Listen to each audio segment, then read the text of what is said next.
The New York Times and the Washington Post are mouthing what the CIA wants them to mouth, which is that Russia is reeling because the Ukrainian forces have bombed Crimea, which in Putin's mind has been a part of Russia for a long time. They have fired their American-made weapons behind enemy lines. That's the New York Times. The Washington Post claims that Putin has discovered that his intel was deceiving him by telling him that they were in much better shape than they really were, and by telling Putin that his soldiers would be met as liberating heroes when they entered Ukraine.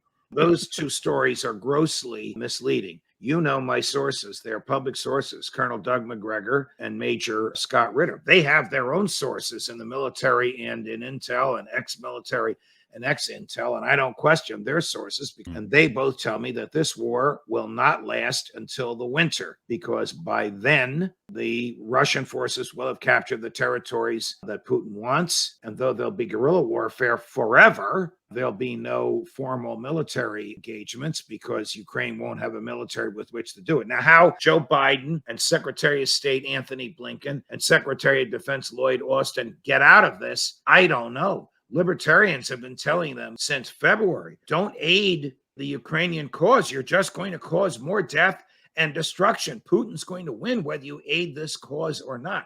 How they can get out of this and save face is beyond me.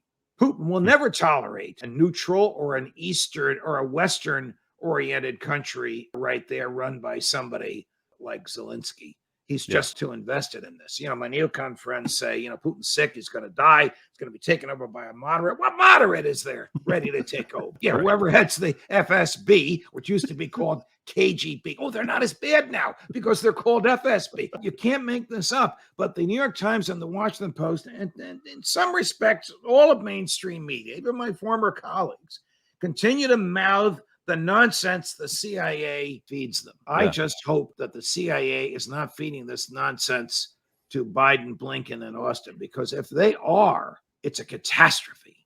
We have soldiers not in uniform on ground in Ukraine. Soon as one of them is killed or captured, both of which would be lawful under international law because they're out of uniform, all hell is going to break loose. And Joe Biden and Tony Blinken and Lloyd Austin will have to answer for it.